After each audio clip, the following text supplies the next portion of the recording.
Welcome to the Wolfe Show. This talk is about how to love yourself. It's not meant to be a comprehensive guide for loving yourself, but merely a very solid foundation for how to actually love yourself in a real way. The immediate reaction you get from a lot of people when you talk about self-love can be really negative. Also, information specifically about what self-love means and how to actually love yourself can be hard to find. The information you're about to hear is one of the sections that I'm releasing in 2015. But you know what? It makes me so sad to see someone who's just a little bit older, maybe they're like 92, 86 years old, something like that, and they still don't love themselves. And they're miserable and they're sad, and it makes me really sad. And so I decided to put this out there for free so that as many people as possible could benefit from this information. However old you are now, it's worth learning to have a good relationship with yourself, even if it takes a while to cultivate. For me, it's taken about 5 years to cultivate a pretty good relationship with myself. Your relationship with yourself will be with you everywhere you go for the rest of your life. And it would kill me to see you as that sad, tired, lonely, miserable 92-year-old. Don't let that be you. I know people who have a lot of money, they have nice cars, they have nice houses, they have nice clothes, they're attractive, and they have everything else that's supposed to make us happy. But they don't love themselves. And I can tell you that deep down they aren't doing as well as they could be. I don't want that for you or for me. I want us to start with self-worth and self-love, and then go get everything else we want. And then go out and serve the world. Otherwise, none of it will be worth it. By the end of this talk, my hope is that you will have the tools to love yourself more than you ever thought possible. There's probably a lot more to self-love that you can explore, and there's probably a lot more that you can do, but this talk should give you a really good start. I'm very privileged, and I had achieved success in a lot of areas of my life, but I still lacked a basic sense of self-worth, and I certainly didn't love myself before I went on a personal growth journey. So I spent the last 5 years doing personal growth, and in that process, I've read hundreds of books, I've read hundreds of academic journal articles, I've listened to thousands of hours of audio, I've taken video and live trainings, and I've spent over $10,000 to cultivate the relationship I have with myself now. Today, I'll share with you what I've specifically learned about self-love in my personal growth process. If you don't already have a strong sense of self-worth, please listen to my self-worth talk as well. You can go ahead and do that now and come back, or just finish this video and then listen to the self-worth video. But for today's talk, just know that self-worth means that you value yourself just because you exist, and that you're amazing for no reason whatsoever. That's the foundation that we're going to build on today and learn how to express. If you use the information I'm about to share with you in your own life, great things will happen. I've found that self-love is a skill you can learn. I can see you now, smiling, glowing, happier than you've ever been. You feel so incredibly strong internally that you hardly recognize yourself. You can't even remember the last time you said or thought something negative about yourself. You have so much to share with the world, and your self-love is inspiring and contagious. You project your self-love outward and everyone benefits. You can't even believe how much you love yourself. That's what I want for us. In my exploration of self-love, I found that there's a lot of fluff out there. Just this month, in preparation for this talk, I read 6 books specifically about self-love and a couple of other books that explored self-love as one of its components. I found only 3 of these books to have very much value contained inside them. I only found 3 of these books worth reading. I will give you the titles of those 3 books at the end of this talk, so you can read them also if you want. While there's a lot of fluff out there regarding self-love, I've also found a lot of good stuff over the past several years as well. And I want to share that good stuff with you right here and skip the fluff. So let's talk about self-love. What is self-love? Dictionary definitions are often unclear and vague, and they usually have a negative connotation involving conceit, arrogance, or egotism. That's not what I mean when I talk about self-love. I define self-love as having beliefs and habits of thought, emotion, and action that express and reinforce your high level of self-worth.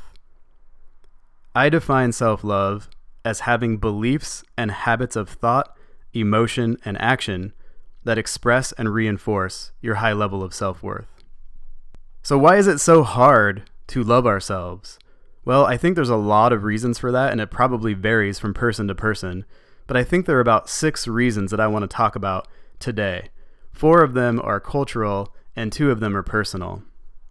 The first reason it's so difficult to love yourself is in the United States, we tend to associate self-love with narcissism. That's one of the first things people think of when you bring up the topic of self-love, and also the myth of narcissists.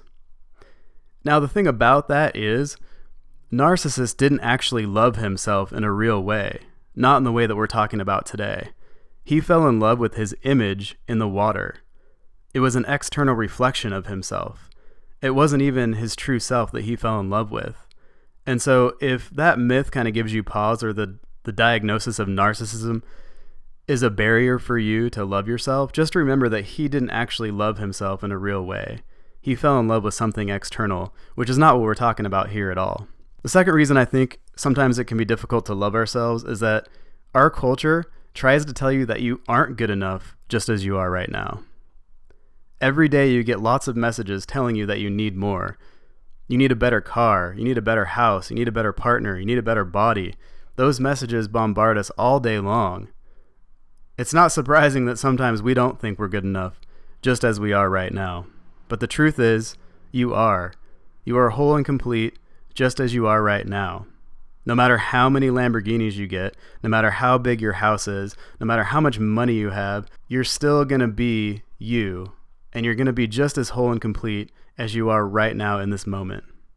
None of that is going to change that. And so there's this myth that at some certain point, once you get enough stuff, maybe you can love yourself then.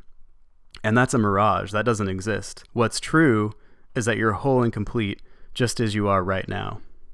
The third reason I think it can be difficult to love ourselves, at least in US culture, is that I think in the portrayal of romantic relationships on TV and in movies, they tend to portray neediness as the same thing as love. And I think neediness and love are 2 completely different things. When you really love yourself in a real way, you're a whole and complete being and you don't need someone else. You have actually more to give them and your connection is healthy. It's not based on need. And so I think there's a resistance to loving yourself because then you won't be needy and then you won't be in love. But I think that's totally off base. I don't think you can actually have a good relationship with anyone else until you love yourself.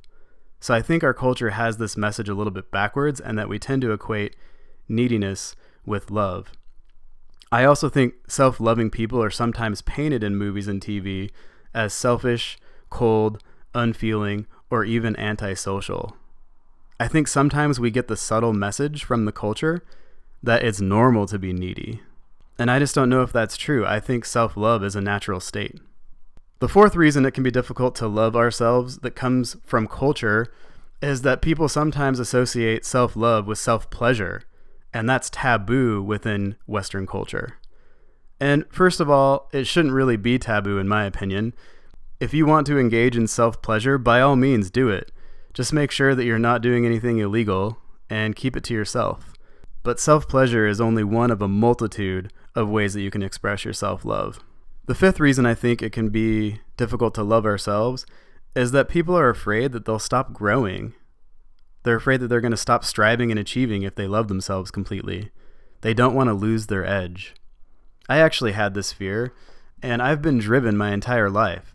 And you know what? Since I started loving myself more, I haven't been less driven. In fact, I've been more motivated because I'm doing way more things that I actually want to do.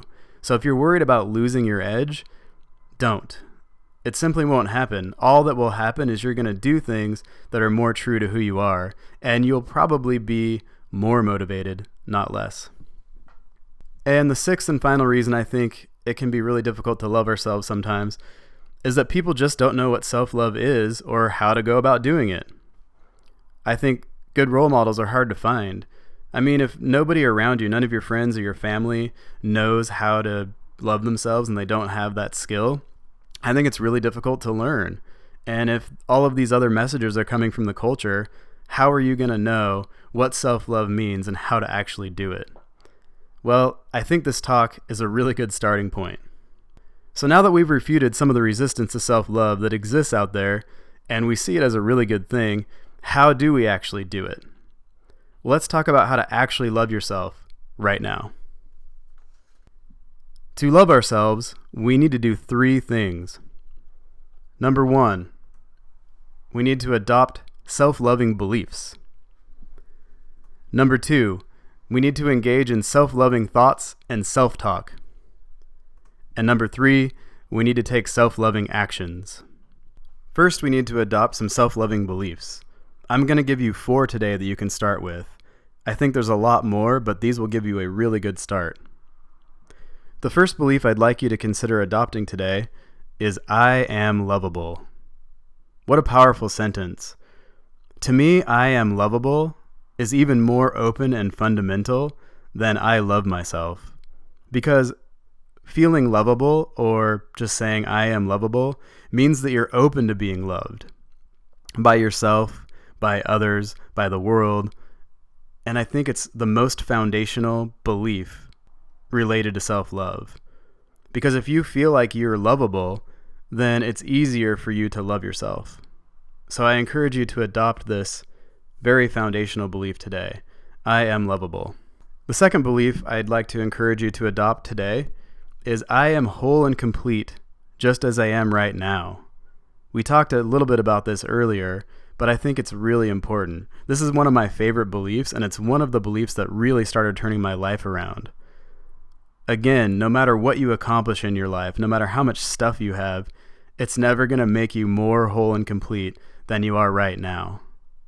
So just realize right in this moment, exactly as you are whole and complete. This belief is so huge, I could probably write a whole chapter on it, but I really hope that you'll take it seriously, and I hope that you can adopt this belief today, because again, this is one of the beliefs that was really critical for me in my personal growth journey. The third belief I'd like you to consider adopting today is that failure is an illusion. Only learning exists. From now on, when you make a mistake, just remember that doesn't mean that you're a bad person in general. When you do something that you think is wrong, that doesn't make you a horrible, terrible person. It just means that you did something wrong. It's a specific thing, not a general thing. In general, you are still worthy of love, you are still lovable, and you are still whole and complete, just as you are. And if you have that solid foundation, you're not going to let yourself slip into making a lot of errors just because you forgive yourself. You're actually going to improve faster than if you didn't love yourself at that level. Research has found that if we get 5 positive reinforcements to 1 critical feedback, we actually improve faster. So don't think that you're doing yourself a favor by beating yourself up. Just make sure that you learn from any of your mistakes and that you correct your behaviors, and then you can just go forward. So just remember, failure is an illusion. Only learning exists. What's really cool about this belief as well is if you start to adopt it for real for yourself, you can apply it to other people as well, and then you'll become a more social person just automatically.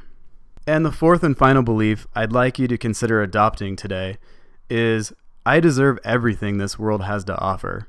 Now, this belief is a little bit higher up the self-love scale, and it might be a little bit controversial to some of you. There's probably a lot of resistance to it out there, but you know what? You do deserve it. And I'm not saying that you deserve a yacht or a diamond necklace or, $1 billion or something like that. Although if that's what you really want, I think you do deserve it. What I'm saying is whatever your true desires are, you should go after them because you do deserve that. If you don't deserve it, who does? Think of it this way. Let's say you have a child or a friend. Do you think they deserve to have nice things? Well, why wouldn't you apply that same belief to yourself? You deserve everything this world has to offer as well. I care about you. I want you to have everything that you want. I encourage you to apply that belief to yourself right now. Again, just like the last belief, what's really cool about this is when you adopt this belief for yourself and you also apply it to everyone else in the world, and your mindset is everyone deserves everything this world has to offer, you start thinking of how privileged you are and start thinking about ways that you can lift other people up who maybe don't have as much as you. So if you're worried about being greedy or something like that, if you just apply the same belief to everyone else in addition to yourself, you're going to actually be more giving and you're going to lift the whole world up. So please take on this belief today. I deserve everything this world has to offer. And remember the foundational belief that I touched on briefly earlier. I am amazing because I exist. That's what self-worth means. And again, that's the foundation that we're building on here when we talk about self-love. Secondly, we need to engage in self-loving thoughts and self-talk. The first way to engage in self-loving thoughts and self-talk is to look yourself in the mirror and say, I love you. Now that probably made some of you really uncomfortable. And I have to tell you, for me, the first time I did this, it was really difficult. And it seemed kind of strange and maybe a little weird. And it was difficult for me to do it. But now, I do it every time I see a mirror. And it seems like the most natural thing in the world. And for me, it's like, if you can't look yourself in the eye and say, I love you, how are you going to do that and mean it when you're talking to someone else? I encourage you once a day when you're getting ready for work or maybe when you're getting ready for bed to just look yourself in the mirror, look at yourself in your beautiful eyes and just say, I love you. If that feels strange to you, just try it. And I promise you, it'll get easier over time if you do that. And it might have a profound effect on your life. The second way you can engage in self-loving thoughts and self-talk is to become aware of any time you say anything negative to or about yourself. Notice when you're yelling at yourself. Become aware that you're doing those things. Stop yourself from continuing. Then replace your negative thoughts or words with, I love myself. If you wouldn't talk to your favorite person in the world that way, don't think or say it to or about yourself. Building this awareness will get easier and easier over time. And the third way you can start engaging in self-loving thoughts and self-talk right now is to repeat, I love myself all day long. What's really cool is that by doing this, by calling the way you feel about yourself to the front of your consciousness often, you will change the way you think, feel, and behave as a consequence. Saying I love myself all day long has caused me to change my breakfasts and dinners in less than a month. Say I love myself all day long. You can also say one of the foundational self-loving beliefs that we went over earlier if you want. Whenever you're having thoughts that aren't working on something really important, replace them with, I love myself. It's amazing how many thoughts we have that are just kind of wasted in a day. And if you start replacing all of those with just saying, I love myself over and over and over again, and if you just say it in kind of a matter-of-fact tone, like it's really obvious that you love yourself, if you just keep doing that, it's amazing what can happen. At a certain point, you'll probably realize that you can't remember the last time you thought or said something negative to or about yourself. And that's a really strange, really cool feeling when that happens. Another note here, I think I accept myself and other phrases like that aren't enough. I think the word love in the English language is very powerful, and your mind knows exactly what it means. If you keep saying, I love myself over and over again all day long, your self-loving neural connections will get stronger and stronger, and it'll be easier and easier over time. And finally, we need to take self-loving actions. If you say, I love myself over and over and over, your actions will change automatically over time. But you can also consciously choose to take actions that express your self-love. At a certain point, you must prove to your mind that you mean what you say when you say, I love myself. Now, we all know the golden rule, and I think it's a really good idea to treat other people really well. But I think sometimes we neglect the loving yourself part of the golden rule. And so I think you should treat yourself how you want to be treated. I challenge you to prove and reinforce your self-love more and more every day via your actions toward yourself. Here are some questions you can ask yourself to see what self-loving actions you might need to take in your life. Does the way I treat my body express my self-love? Am I getting enough sleep? Do I seek medical attention when necessary? Do the things I eat and drink express how much I love myself? Do I work out enough? Do I work out too much? Does the way I look on the outside show the world how great I feel about myself inside? Do my clothes express my authentic self-love and confidence? Do the people I choose to spend most of my time with reinforce my self-love? Do my hobbies reflect my self-love? Does my career express how much I love myself? Do my relationships add to my feelings of self-love and self-acceptance?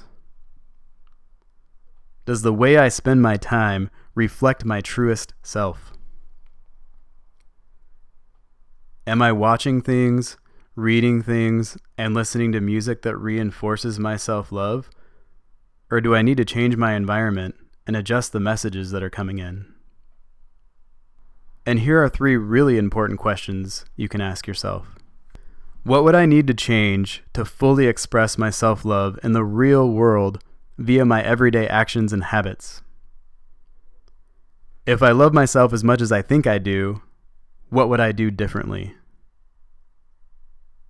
How would I act if I loved myself completely? In any situation you encounter, you can always ask yourself, if I loved myself completely, what would I do here?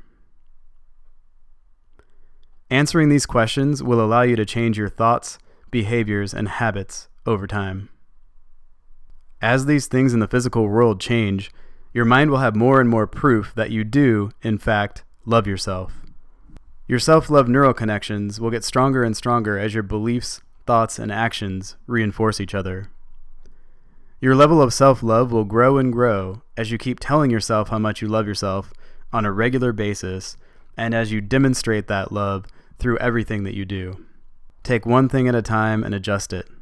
It will become easy and automatic to love yourself more than you ever thought possible as you move along this path. It's fantastic to live in that space, and I want that for you more than anything.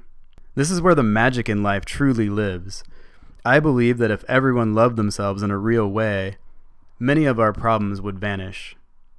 Definitely not all, but a lot of them would go away.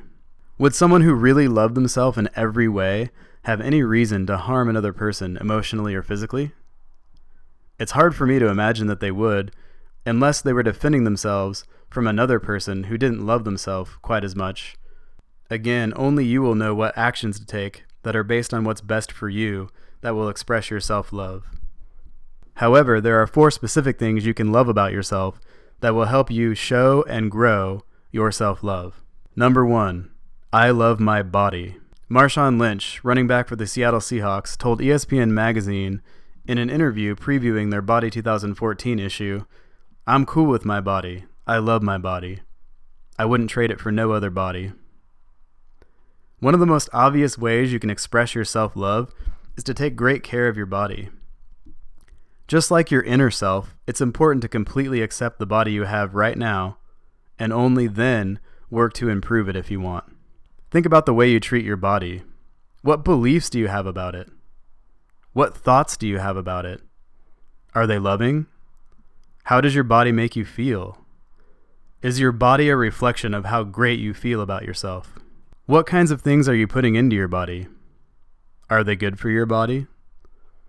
Only you can decide how much you will show your love for yourself by putting only good into it. Say this out loud. I love my body. Now that's a strange one for me. Like I mentioned earlier, I've been repeating I love myself all day long for the past few months now. And again, it's been a really cool thing for me. But when I was doing that one day, it made me have a realization that I didn't quite love and accept my body as much as I could. In our outside-in culture, body image issues are rampant. Women certainly know what I'm talking about here, but men definitely have body image issues as well. Then I realized there's such an obvious and clear mind-body-self connection. Here's what I figured out. If I love myself as much as I think I do, how can I not love my body? It's the only one I have, after all. And just like me, even if it's not perfect, I still have to love it 100%. I was incredibly fit and ripped at one time in my life, but you know what? I was still never perfect. I never really loved my body back then either, now that I've been thinking about it. I knew I looked good, but working out was almost more of a punishment for not being perfect yet. I was into working out and looking good, mostly to get attention and approval from others. I wasn't doing it because I felt great about myself and wanted my body to reflect that self-love. Here's the point. Even if you have a six-pack, a hair could be out of place. Or maybe you could be tanner. I know I certainly could. No matter how great your body is, it will never be perfect. Loving and accepting your body is a way of expressing your self-love that makes it real. Ironically, this new level of actualized embodied self-love has already had a positive impact on my body. It's easier to take care of myself, and I'm more relaxed with this new mindset of acceptance and love. Because of that, I'm already thinner and more muscular in just a couple of months. I've changed my breakfast, my dinner, and my last meal of the day over that time. I changed each of these habits one at a time. Now they're automatic, and you can do the same. I drink green juice 5 days a week. I've experienced instant, sustainable, healthy results. I feel better. I also quit drinking alcohol unless it's high quality and delicious. I will change my lunches and cut out soda next. I will continually improve my health until I'm taking care of myself at a level that expresses my deep level of self-love. I want that for you too. At this point, I dress well to express my self-love outward, not to get something from outside to come in. Now, I want to be as healthy as possible because I love myself and my body. It's crazy how the same things can be motivated by completely opposite mindsets. I encourage you to love and accept your body right now, then work to make sure it reflects who you are and how you feel about yourself. And remember to be kind to yourself as you go through that process. Number 2, I love my money. Now, I'm not talking about being really wealthy here or being a millionaire or something like that. I simply mean it's important to be a good steward of any resources that you're given. But if you do want to be wealthy and you hate rich people and you're scared of money, how will you ever allow yourself to become wealthy? It simply won't happen unless you win the lottery. Even then, you're likely to lose the money that you've won. Why? Because your mind needs to feel consistent. You cannot allow yourself to be something you hate. So if you judge rich people and think negative things about them, you can't be a rich person. Your mind simply won't allow it. That's one reason why it's so important to remove judgments about other people. Those judgments are limiting who you're able to become. From now on, only celebrate the success of others and figure out what you can learn from them. There's an infinite amount of success to go around, seriously. This mindset will accelerate your success. I encourage you to pull yourself up by great people's bootstraps. When you have more resources, you can do more good in the world. If you're a really good person, we all want you to be as wealthy as possible. A great example is Bill Gates. While governments are weighted down with red tape, infrastructure problems, and diffusion of responsibility, the Bill and Melinda Gates Foundation is free to take on some of the world's toughest problems with relative ease and power. It's fair to say that the Bill and Melinda Gates Foundation does more for the world than many governments combined. I want more of you to start similar organizations so we can make a maximum impact on this planet. I want to see you succeed beyond your wildest dreams. I want more Bill Gates. I don't want any more Bernie Madoffs. It's important to have a good relationship with money. Researchers have studied whether money can actually buy happiness or not, and the results are interesting. What they found is that money does increase your life satisfaction up to around $75,000 per year in income if you live in the United States. After that, an increase in income does not positively impact your life satisfaction. If you're struggling to make ends meet, chances are you're not able to make a big positive impact in the world. Sure, you can definitely volunteer your time, and that is absolutely wonderful. Please keep doing that. However, if you were easily able to meet all of your basic needs, you could devote much more energy, time, and money to have an even larger positive impact. You could advance your mission so much more. That's what money really does. It allows you to take great care of yourself and your family first, and then make a tremendous impact on the world from that place of strength. Money is not the root of all evil, in my opinion. Desiring money and things to make yourself feel good or to win a competition with others so you can feel validated is the root of all evil. If you love yourself completely already and have a world-serving, value-giving mission, money can only be a good thing. Until you change your mindset about wealthy people and money, it's very unlikely that you will become very wealthy. I suggest you think about the things you believe about money and people who have money and examine those beliefs carefully. If you take care of whatever amount of money and resources you have now, and you do that well, you will take care of larger amounts later. If not, chances are you still won't be wealthy, even if your income grows. Think about how you can express your self-love through the relationship you have with money in your life. Grow this important muscle. Get a little bit better with your money all the time. Read books, become more and more aware of your financial situation, and make little tweaks until they add up to something that you're proud of. What beliefs are holding you back? Get rid of those and replace them with self-loving, world-serving beliefs. Number 3, my time is valuable. If you're a people pleaser, you probably won't like this section. One of the tough things about self-love is the possibility of disappointing others. If you get validation from the external environment, instead of living from the inside out and giving that validation to yourself, it's incredibly difficult and painful to say no to other people.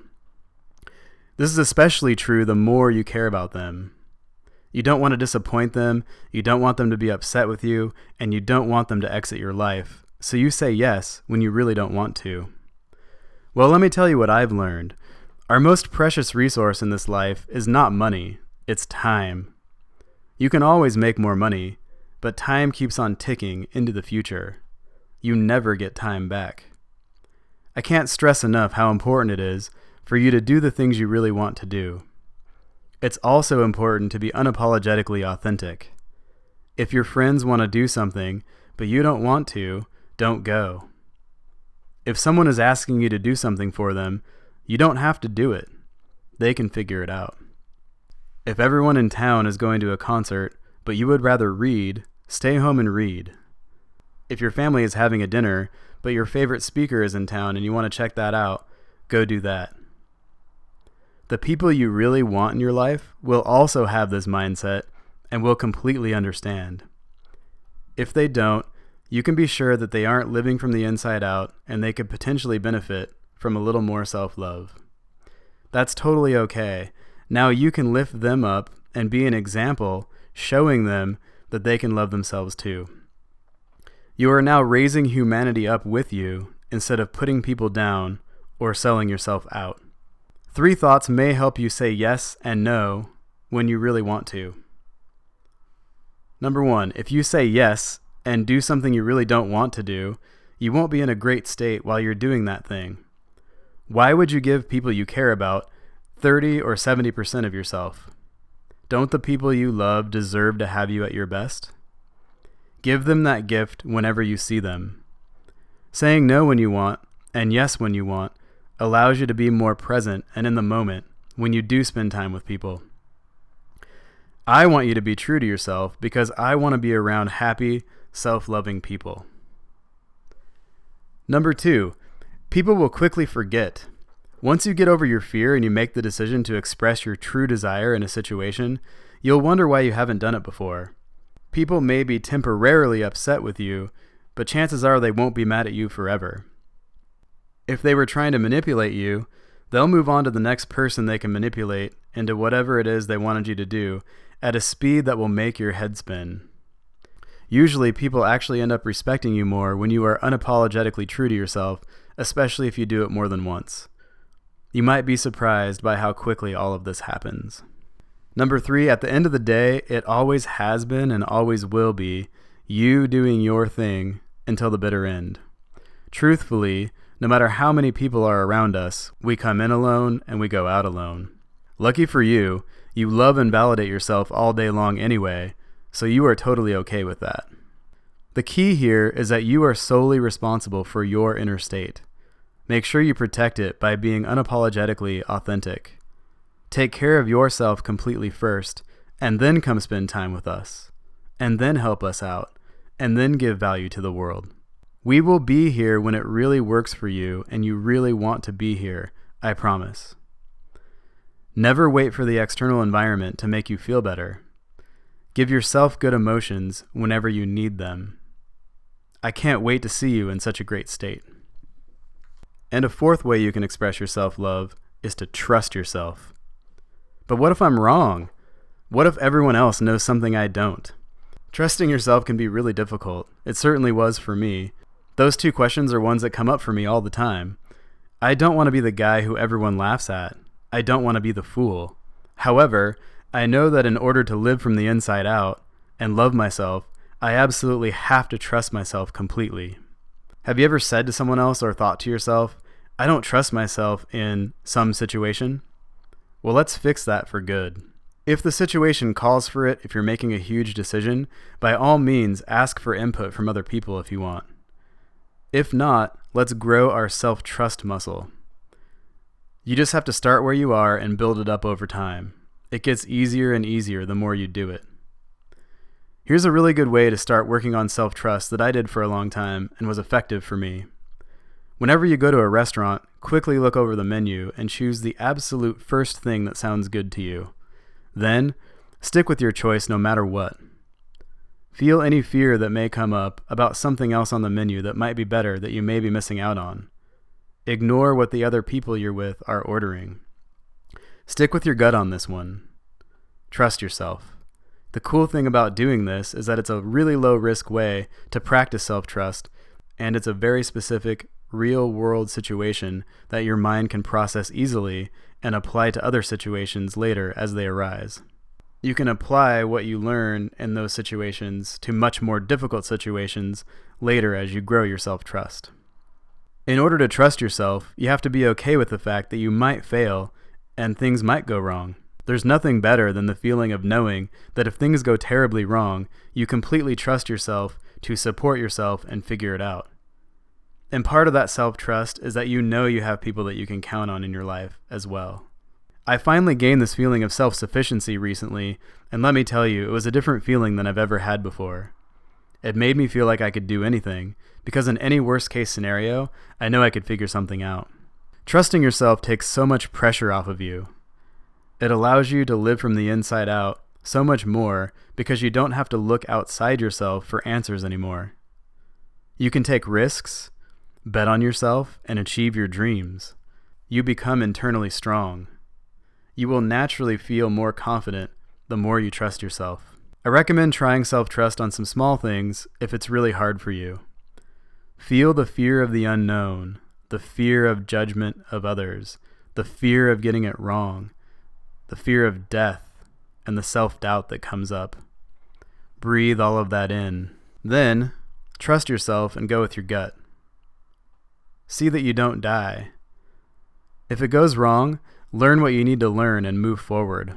If everything goes well, take that example to the bank for the next situation that comes up. Either way, every time you trust yourself, you win. You're becoming more and more internally motivated and validated. Keep expanding your level of self-trust beyond your comfort zone regularly until it becomes your default setting. It took me a while, but I trust myself so much more now than I ever thought I could, and I'll never go back. Trusting yourself is part of having a great relationship with yourself. However, it also frees others from having to figure things out for you. You no longer burden others with part of the blame and responsibility for your failures, and by that I mean learning, and your problems. Trusting yourself is one of the best gifts you can ever give yourself. Trusting yourself is one of the fullest expressions of self-love. Self-love and self-trust are mutually reinforcing. In conclusion, if you adopt the beliefs we went over in this video, engage in self-loving thoughts and self-talk, and take self-loving actions, you will love yourself more and more over time. You will develop a great relationship with yourself. Buddha said, "You can search throughout the entire universe for someone who is more deserving of your love and affection than you are yourself, and that person is not to be found anywhere. You yourself, as much as anybody in the entire universe, deserve your love and affection. I can't bear the thought of you as a sad, empty, beaten down 92-year-old full of regret and emptied of vitality. I hope you'll take action on this information and love yourself today." Thanks for listening. I hope you got a lot of value out of this talk. Here are the 3 books I referred to at the beginning of this presentation. They are all available on Amazon. The first one is called Choose Yourself by James Altucher. Choose Yourself is a really great book. It's packed with value, and I recommend it to anyone. The second book is called Love Yourself Like Your Life Depends on It by Kamal Ravikant. This book is really short, but it's really impactful, and I highly recommend that one as well. It's specifically about self-love, so definitely check that one out. And the last book I referred to earlier was definitely written specifically for people who identify as women, but I read the book and I found a lot of value in it. It's packed with actions and examples and a lot of really good content and value, so I highly recommend Madly in Love with Me, The Daring Adventure of Becoming Your Own Best Friend by Christine Arillo. I thought it was really great, and again, I identify as a man, but I still found value in that. But if you identify as a woman, definitely get that one. It's really, really great, and it's got a lot more concrete, real-world ways that you can actually love yourself. And so I think that has a lot of value for sure. And actually, Christine Arillo started International Self-Love Day. It's on February 13th, and I think that's really cool as well. I found a lot of really good stuff and not very much fluff in these 3 books, so check them out if you want. For more talks like this, subscribe to my YouTube channel or go to jamesdwolfe.com. That's jamesdwolfe.com. Cheers.